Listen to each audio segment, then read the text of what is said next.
嘿，欢迎来到这次的深度解析。说真的，现在这年头，谁不是整天盯着荧幕看？但您可能没发现，眼前这些发光的方块，其实根本就是个隐形小偷，正悄悄地偷走你的睡眠品质和眼睛健康。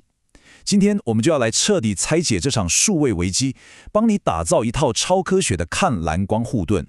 你是不是也常常觉得眼睛干涩、胀痛，或者明明已经觉得超级累，关掉荧幕躺上床后，却翻来覆去怎么都睡不着？很多人以为，哎呀，这就是现代人追求高效率的代价了，但绝对不是这样。这其实是数位荧幕对你的大脑和身体进行的一场生物学骇客行为。好，我们直接来看这个惊人的数字5到7。这可是个大问题，你知道吗？当我们高度专注死盯着荧幕的时候，我们每分钟的眨眼次数会从正常的15到20次直接断崖式下跌，只剩下5到7次。这差距太夸张了，对吧？这代表你的眼睛在不知不觉中完全失去了最重要的天然保湿机制。那我们今天的解析会带大家快速走过5个重点：第一，隐形的荧幕危机；第二，欺骗大脑的蓝光；第三，抗蓝光科学原理；第四，夜间睡眠管理；最后，教你怎么真正夺回生理主控权。首先进入第一部分，来谈谈这个隐形的荧幕危机，也就是眼睛的物理性损伤。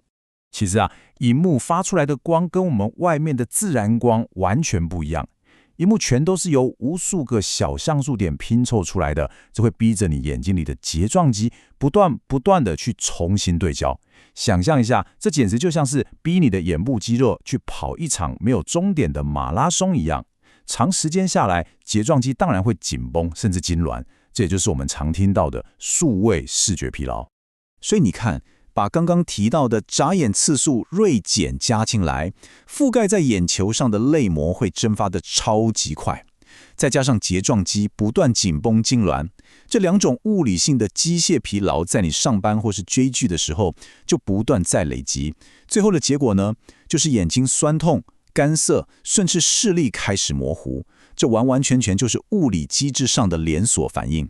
接着我们进入第二部分，欺骗大脑的蓝光，来聊聊神经层面的干扰。这里最大的战犯是谁？就是高能量短波蓝光，波长大概落在380到500奈美之间。我们每天用的手机、电脑萤幕，无时无刻都在把这种特定波长的高能量光波直接轰进我们的眼睛里。这绝对是这场隐形危机最核心的关键。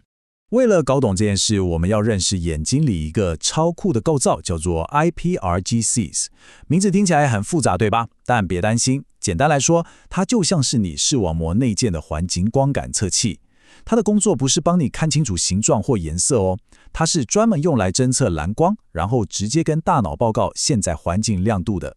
这就完全解释了为什么晚上滑手机杀伤力这么大。当你半夜还在盯着荧幕，高能量蓝光会疯狂刺激你的 iPRGCs， 这些细胞就会像拉警报一样，给大脑传送错误的讯号，大喊着起床啦，现在可是大白天。结果呢，大脑信以为真，直接把能帮助入睡的褪黑激素给压抑住，你的生理时钟就这样大乱，导致你根本睡不着，隔天醒来当然还是觉得累到不行。既然知道原因，我们就进入第三部分，抗蓝光的科学原理，来看看怎么为自己打造一面护盾。目前市面上的抗蓝光技术其实分成2大派别，第一种叫基材吸收型，它是在镜片里面加了吸收剂，直接把高能蓝光吃掉，转化成热能，这种阻隔率很高，但你看过去镜片会有一点点微黄。那另一种是镀膜反射型，它是用多层膜的光学干涉原理，像一面盾牌一样，把特定的有害蓝光给反弹回去。这种镜片底色比较浅，不过从表面看，你会发现有一层紫蓝色的反光。当然，如果你是那种容易偏头痛，或是对光线超级敏感的人，还有更进阶的解法，也就是 FL41玫瑰色镜片。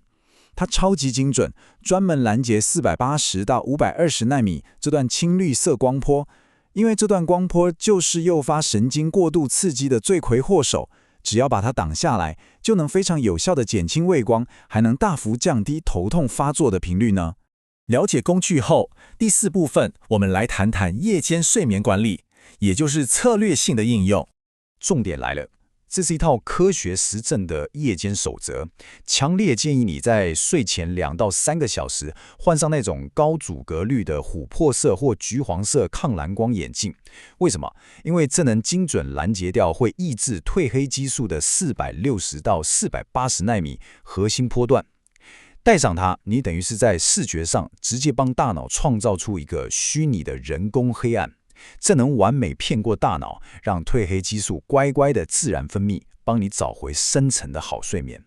最后进入我们的第5部分，夺回生理主控权，这可是终极法则哦。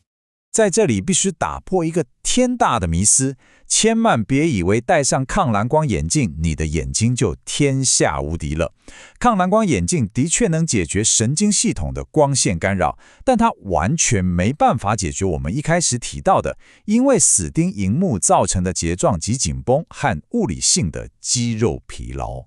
那肌肉疲劳该怎么办？你绝对要把这个黄金法则刻在脑子里。20-20-20的用眼法则，不管你的眼镜买得多贵，抗反射度膜多高级，请记得每看一幕20分钟就把视线移开，看向20英尺，也就是大概6公尺外的远方，而且至少要停在那边看个20秒。就这么一个超简单的动作，就能强迫你的睫状肌彻底放松，顺便提醒自己多眨几次眼睛，这才是真正无懈可击的护眼大绝招。总结一下，白天靠20-20-20法则放松肌肉，晚上靠高阻隔抗蓝光眼睛守护褪黑激素。